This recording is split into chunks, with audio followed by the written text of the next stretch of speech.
اللہ اللہ اللہ اللہ۔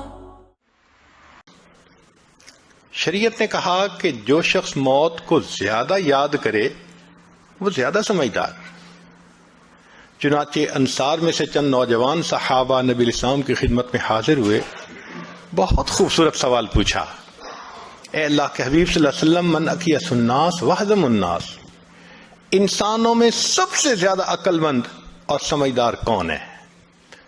نبی اسلام نے فرمایا اکثرہم ذکر للموت، وہ جو موت کو کثرت سے یاد کرتا ہو، وَأَكْثَرْهُمْ اسْتِعْدَادًا لِلْمَوْتِ، اور جو ان میں موت کی سب سے زیادہ تیاری کرتا ہو، اولئک الاکیاس، یہ ہیں عقل مند لوگ، ذهبوا بشرف الدنیا وکرامت الآخرہ۔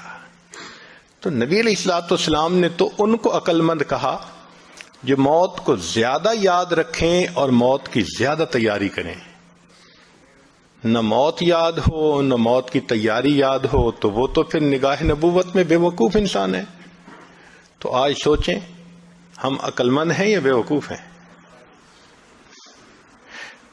نبی علیہ السلام نے بے وقوف کس کو کہا؟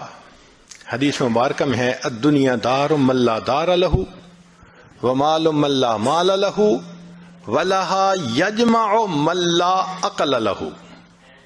لسان نبوت سے نکلے ہوئے الفاظ ہیں کہ جو دنیا کو جمع کرنے میں لگا ہوا ہے، اس شخص کے اندر عقل کی رتی نہیں ہے۔ تو آج دیکھو کہ ہماری زندگی کس طرح سے گزر رہی ہے۔ کہیں موت کا تذکرہ کر دو نا تو عجب سی بات نظر آتی ہے کہ اس نے کون سی انوکھی بات شروع کر دی۔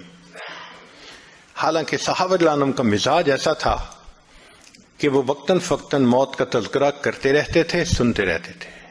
لا الہ الا اللہ، لا الہ الا اللہ، لا الہ الا اللہ، لا الہ الا اللہ، لا الہ الا اللہ، لا الہ الا اللہ، لا الہ الا اللہ۔